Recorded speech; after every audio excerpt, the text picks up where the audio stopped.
Vikrant, the next slide, please. Dr. Poonam Goyal, we know, is a very dynamic ex-president of DMA, and she's also a very beautiful dancer, a very lovely person. She's an IBS specialist. She's the author of 2 books, Endometriosis, Conclusion to Consensus, and How I Manage Fibroids. And she's been a speaker at various national and international conferences. She's also a fellow ICOG. She received the Wonder Foxin Award 2019. She's made us also proud, especially East Delhi, and also received the IMA National President's Appreciation Award 2019, including to the Dr. APJ Abdul Kalam Excellence Award for Academics in 2019. So I invite Dr. Poonam Goyal. Our topic for today is bronchial asthma in pregnancy management. Dr. Poonam Goyal. Thank you so much, Dr. Dipti. Thank you, Ji. I will try to share my screen.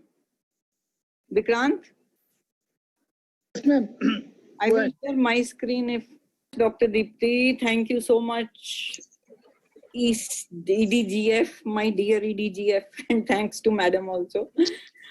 For the first time, I think I am presenting a topic of this type. I mean, so much related with medicine. I am not sure if I will be able to do justice with this, but I have tried my best.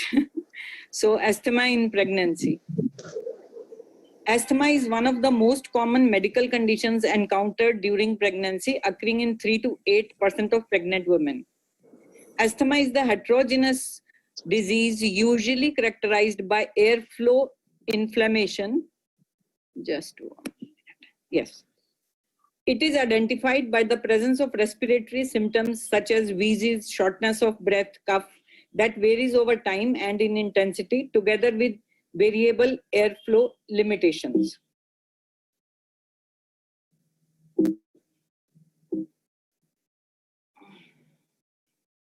This is not moving ahead. Vikrant, this is not moving ahead. I don't know.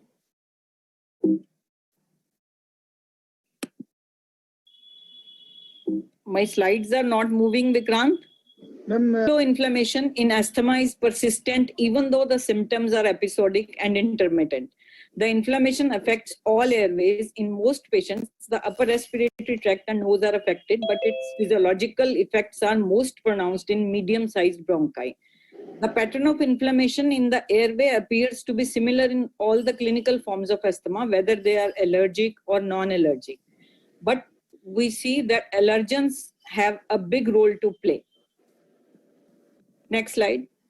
Allergens, or the various triggers you can say for the attack of asthma, are house mites, pollens, hay, dust, smoking, exercise, occupational exposure, pollution, drugs such as aspirin and some beta blockers, food and drinks such as dairy products, ginger, egg, peanuts and orange juice, alcohol, additives such as monosodium glutamate and tartrazine, which are found in various eatables, medical conditions such as rhinitis and gastric reflux, hormonal effects as in premenstrual phase and in pregnancy.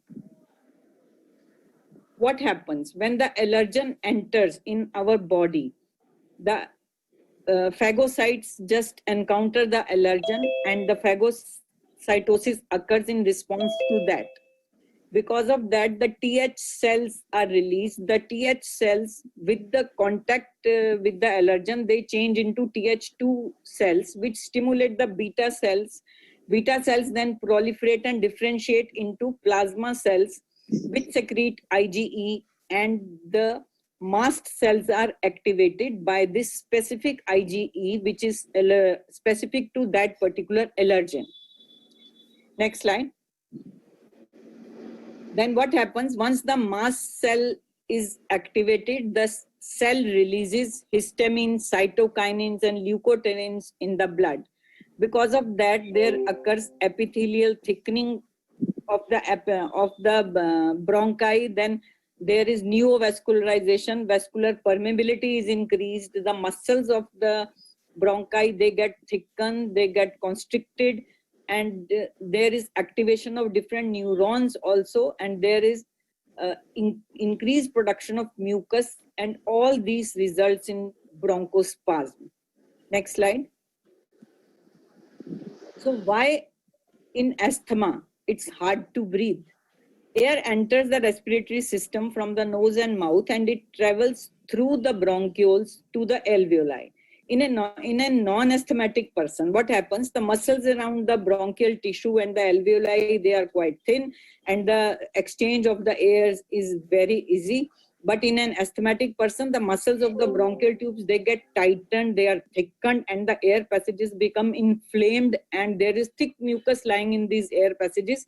As a result of this, the breathing and the breathing becomes difficult, and moreover, the exchange of air at the level of the alveoli, that is not that rapid and efficient as in a normal person. Next slide. So what all happens in asthma? In asthma, the airway smooth muscle contraction occurs. There is edema of the airway tract. The airway tract thickening occurs. Mucus hypersecretion occurs, and the mucus is thick and tenacious, which is very difficult to expectorate. So now coming on to pregnancy, as we all know that pregnancy is a physiological state. Multiple physiological adaptations occur in mother to support the developing fetus. These changes occur in response to many factors like hormones, increase in blood volume, weight gain, and an increase in fetal size, which leads to influence on all the body systems. And as a result, respiratory system is also influenced to some extent. Next slide. As a then the lung function, because of this, there are many changes at the level of the lung function. The total vital capacity increases, whereas the expiratory reserve volume decreases. Next slide. The tidal volume, it is the amount of the air that moves in and out of lung in each respiratory cycle. In a normal individual, it is 500 ml. But it gradually improves in pregnancy. It increases by 30 to 40% for improving the pulmonary ventilation in a pregnant woman. But asthma is an obstructed airway disease. So to differentiate it from the restrictive problem or obstructive problem, we need to do some tests. The restrictive lung problem occurs because of the lung fibrosis, like it's happening in COVID now. For that we do FEV1 and FVC ratio. What is FEV1? FEV1 is forced expiratory volume in the first 1 second, and FVC is forced vital capacity. Vital capacity is total volume of air a person can expel after maximum inhalation. Forced vital capacity is when the patient is trying maximum to exhale whatever they have inhaled after a deep inspiration. And FEV1 is whatever he has expelled in first 1 second. The ratio of FEV1 and FVC tells us that whether the disease is obstructive or it is a destructive problem. In obstructive, the ratio is always more than 0.75. Next slide. Now, what happens in pregnancy in the cases of asthma? 1/3 of the cases they get aggravated of asthma, 1/3 they improve, and 1/3 remain the same as they were earlier in pregnancy, earlier before pregnancy. Most return to their pre-pregnancy baseline within 3 months after postpartum. Asthma symptoms peak in the late 2nd and 3rd trimester of pregnancy. Most severe disease most likely to worsen during pregnancy. The severity of symptoms in first pregnancy is similar in subsequent pregnancies. The symptoms of asthma are: there is dyspnea, there is cough, there is fatigue, there is feeling of tightness in the chest, and there are bilateral wheezes in the lungs. And in most of the times, the symptoms, they occur at night. And when the patient gets up early in the morning, they are very uncomfortable, almost breathless, and they want to expectorate, and the thick mucus is difficult to expectorate for them. And sometimes when they are talking loudly or when they are laughing, then also they will start coughing. After some time, the cough will start because of the obstructive entry of the air. Then how to diagnose asthma? First is very typical history you get in asthma patients. And then we have to take the family history also, because it is predisposed in families also. And on examination, you will always see that there is prolonged expiration in an asthmatic patient. And bilateral wheeze is most of the times you will feel, you will listen to the wheeze and you will listen to rhonchi bilateral. Then what investigations we have? Mostly we don't go for investigations except for pulmonary function test. But in specific cases where we feel that patient is having some unusual problem, we may go for chest X-ray, though it is not for diagnosis, but it may be required in some cases. Then lab profile, usually we don't do it for the diagnostic purpose, but still the eosinophilic count is increased and IgG and E antibodies, they are increased. Main is our pulmonary function test. In these pulmonary function tests, we will always see FEV1 and FVC ratio, which is reduced. I spoke by mistake earlier that it is increased. It is less than, normally it is more than 0.7, but in asthma it decreases, and in restrictive airways, airway disease, it increases. And once we have to confirm, then we have to give bronchodilator to the patient and repeat the test. And there is most of the times reversibility in the test. Test becomes more or less normal. That further confirms our diagnosis. Next slide.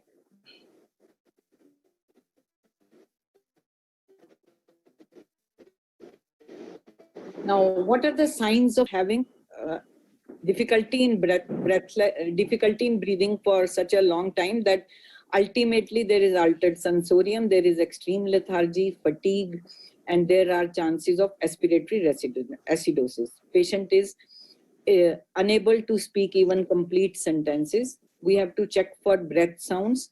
In these patients specifically, you have to check for the equality of breath sounds on both the sides. There may be absent breath sounds on one side, and there may be creps on one side and only rhonchi on the other side. These all shows that there is some lung problem other than the asthma in that particular patient. There may be pneumothorax, there may be bronchiectasis, and the amount of wheezing does not always correlate with the severity of the attack. A silent chest in someone in distress is more worrisome, and fever may suggest upper or lower respiratory tract infection, and pneumothorax may happen generalized or it may be focal. Next slide. Now, effects of asthma on pregnancy. For the mother, there will be increased OPD visits, increased emergency department visits, more chances of hospitalization.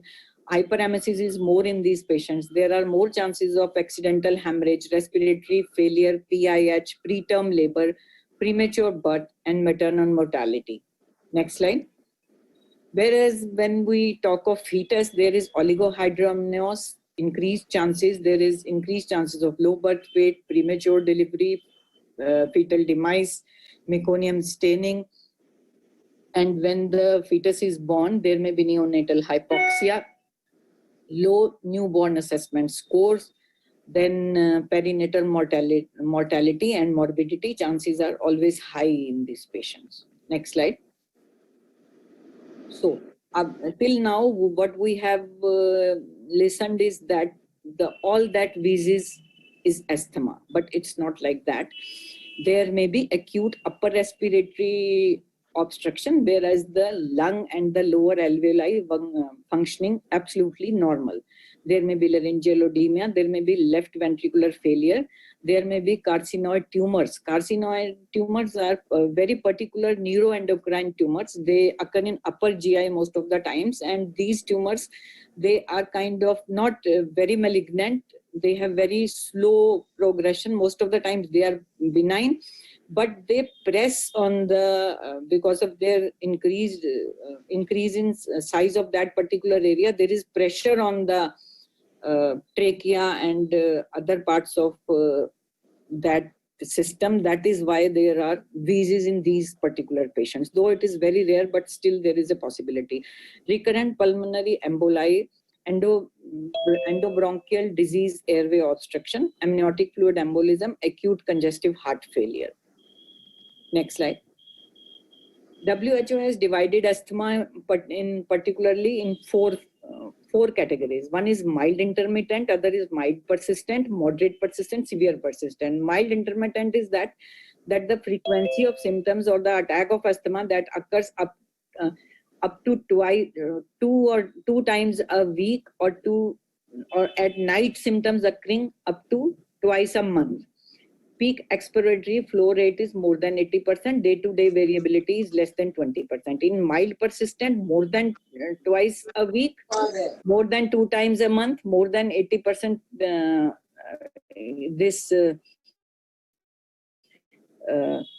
PEFR is more than 80%. Day-to-day variability is 20 to 30%. Moderate persistent, daily there is attack of asthma, and night symptoms occur more than once a week.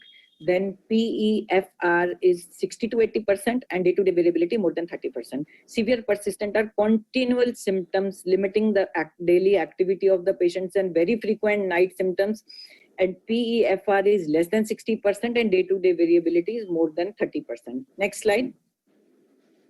Now, what should be your antenatal protocol? It is mandatory to take complete history on the first antenatal visit regarding any existing medical illness, be it asthma or any other, and medications she is already taking. If she is a known asthmatic, then preferably take opinion of a physician, and she should be kept on inhalers and guided to avoid all the allergens. Then she should be assessed SOS if she has any problem, or on monthly basis. Special watch should be kept on fetal growth. We must take a note if she has received steroids orally in past 6 months to control asthmatic attack, or she has never received oral steroids. Allergens like ecosprin, etc. should be avoided in these patients. Now, what should be our management? Our goal is to control the symptoms, including the nocturnal symptoms. Activity should be normal for daily routine. We should prevent acute attack of asthma, keep her on near normal pulmonary function. We should best keep her on short-acting beta agonist inhalers. Fetal surveillance and fetal growth scans are to be done as per requirement. Maternal surveillance for PIH and PTL is to be done most strictly. And these patients should be ideally immunized for flu infection. Next slide. Now, what treatment we have to give? There are five steps in the treatment. We have to move up to improve control as per requirement, and move down to find the lowest maintenance dose on which our patient remains stable. And if the treatment is to be started for the first time, we should start the treatment at the step where you think the severity of asthma requires this much of drug. Now, the step 1 is inhaled short-acting beta-2 agonist. These drugs are called SABA. And in this, we have salbutamol, metoprolol. The inhalers we have for this are ethylene inhaler, Ventolin inhaler, they are salbutamol. And for metoprolol, we have Elupent inhaler. Once the patient is not stable on these are to be given as per patient's requirement twice a day, thrice a day, or 6 hourly. If patient is still not stabilized on this, then what we have to do, we have to add corticosteroid inhaler. Corticosteroid inhaler is to be given 200 to 800 microgram per day. Ideally, most of the times in step 2, we restrict ourselves to 200 BD dose. And the drugs are fluticasone inhaler and budesonide inhalers are for this. Budricot, I think Budricot inhaler, budesonide it has. And in step 3, Once the patient is not stabilized in these two steps, we have to move towards the other drug. We have to now take the long-acting beta agonist drugs. These are called LABA. So we stop SABA and we move on to LABA. In LABA, we have to give the drug with the combination with the steroid inhaler. Now we increase the dose from 200 to 400 BD, making it to 800 per day. And if we still don't find any response with LABA and with the combination of ICS, then we add leukotriene receptor agonist. This drug is montelukast. That is being used just to keep the allergy level low in these particular patients. In LABA, we have salmeterol or formoterol inhalers. Then coming on to step 4. In step 4, we increase the dose of steroids. We are already giving LABA. We have increased the dose of steroids and we have already added LTRA and still our patient is not responding. Then we increase the dose of steroids to 2000 microgram per day and we add theophylline and add beta-2 agonist tablets. That means ethylene tablets. We add tablets or oral drugs in these particular patients. And if our patient is still not comfortable, then what we have to do, we have to shift on the oral steroid tablets now. That is started from 40 milligram prednisolone per day. Most of the times is sufficient enough. We also give high dose of inhaled corticosteroids in these patients and also use beta-2 agonist tablets also, so that we can taper off the steroids with time, keep on inhalers and beta-2 agonist tablets. So if we have any confusion in setting up of these or starting the drug, we must take opinion of a pulmonologist or a physician to start the drug at the required possible. We should not restrict the drug to keep it minimum possible, and patient is having symptoms and her bronchi are always in constriction and she is always in problem. She should have adequate relaxation. That should be our aim. Next slide. So what our antenatal management should include? It should include optimal control. There is no stopping or decreasing of drug dose in pregnancy. Whatever she is already taking, if it is not inhaler, it is oral, then you must try to shift the patient on inhalers, but there is no need to change if she is already on inhalers. Stop smoking. Even you have to ask husband to avoid smoking. Avoid triggering factors, whichever is possible, patient knows and you have to explain. And then involve physician and pulmonologist in the care of the patients and must do serial growth scans.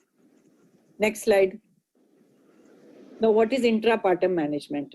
In intrapartum time, if your patient is adequately controlled, the drug, whatever inhalers, etc. she is taking, they should be continued. And asthma attacks are most of the times rare because of endogenous steroids at that particular time, but still patient should continue her inhalers.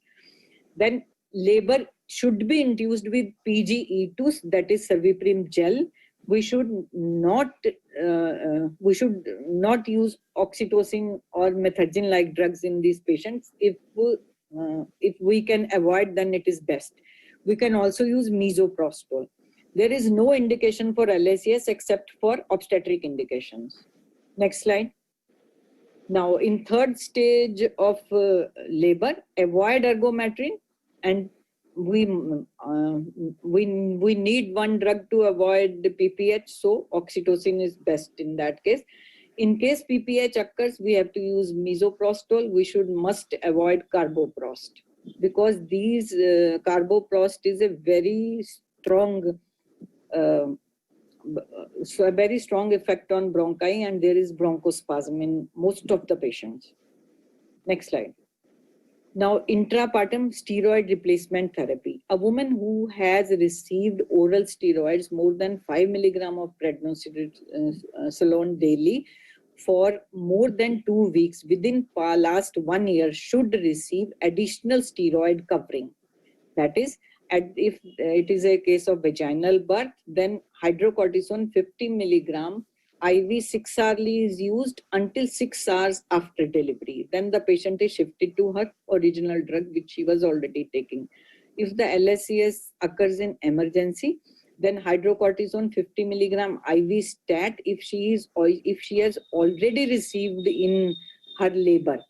But if she did not receive in her labor, then we should give 100 milligram IV stat, and then 50 milligram IV 6 hourly we have to give till 6 hours after delivery.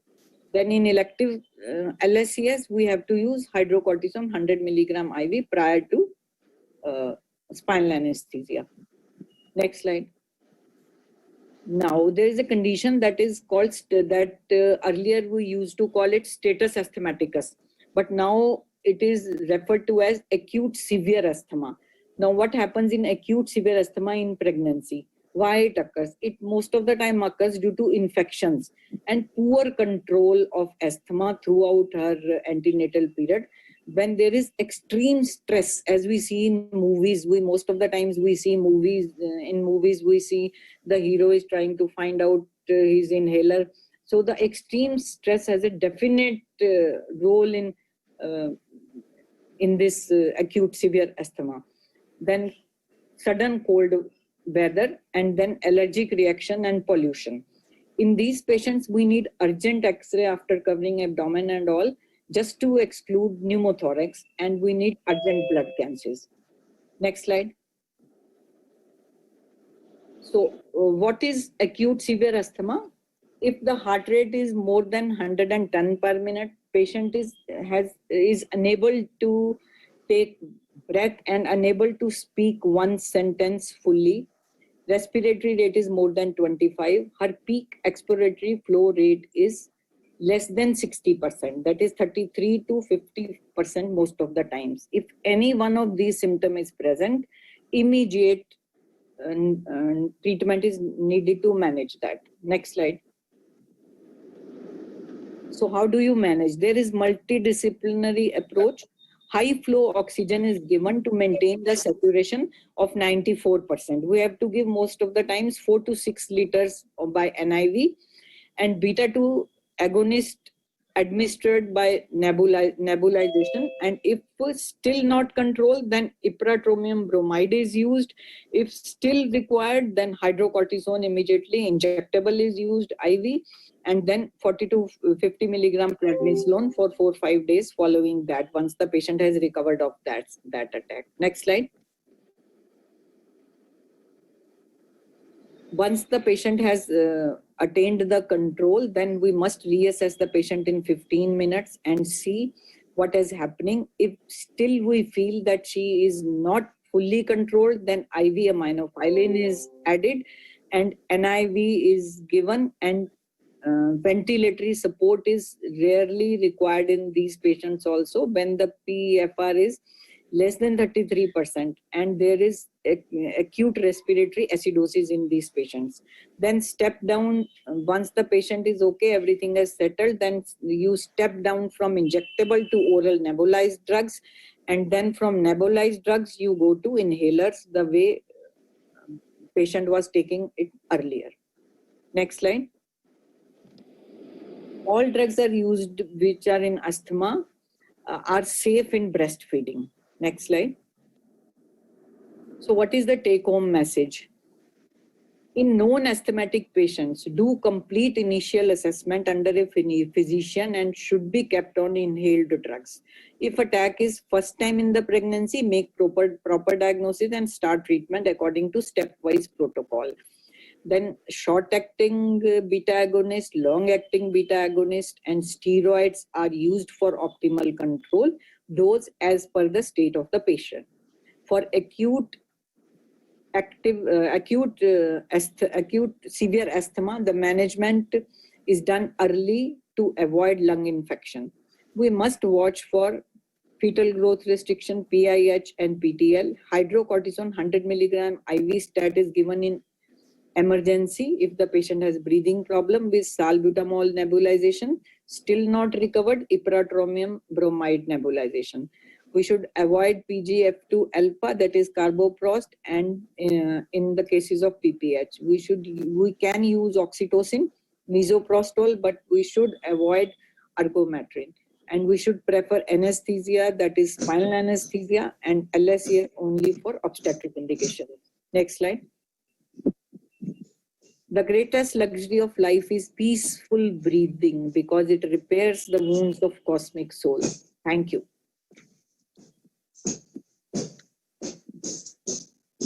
That was a wonderful presentation, Dr. Poonam. Thank you. The take-home message is very, very crisp. What I would like to add, just a couple of more comments to this, is that what we fear as obstetrician is that, is beta agonist safe in pregnancy? Are steroids safe in pregnancy? Yes. If the patient is on any particular medication and she comes to you for her first consult, please advise her to continue with the medicines. They are not to be stopped. No. Steroids, like Poonam has mentioned, should be not oral but inhaled, and they are absolutely safe in pregnancy. So she must continue with her already prescribed drugs. And bronchial asthma de novo is seldom ever diagnosed in pregnancy. If the patient complains of breathlessness and wheezing, please do think of some cardiac ailment. Most of the times I would say she is already asthmatic. She knows she is asthmatic, but in-laws, they don't know, and you have to pretend that you are also unaware. Yes, she has been diagnosed for the first time. It has happened many times with me. Yes. And number 3, if she is well maintained, well controlled, the complications are seldom ever any. She goes through her pregnancy period, the 9 months of antenatal period goes very well if she is well controlled. Number 3, exacerbations, when they occur, are usually from 24-week onwards. That is because of the reduced lung capacity and the increased metabolic problems. Number 3, like Dr. Poonam has mentioned, that we have to be very, very cautious while using ergometrin and misoprostol. Better to use oxytocin. If she's on steroids before she was diagnosed, when she becomes pregnant, then we have to use hydrocortisone IV, depending on whether you're planning a elective CS or she's in labor or it is a emergency C-section. And the incidence of an atopic disease in a newborn, if the mother has the same disease, it is 1:10 ratio. If both the parents have bronchial asthma or any related disorder, then the incidence goes up to 1:3. So it is important that we tell the patient, please continue your medicines, do not stop. And regular follow-up and intense follow-up is very, very important. It was a beautiful presentation, Dr. Poonam. You covered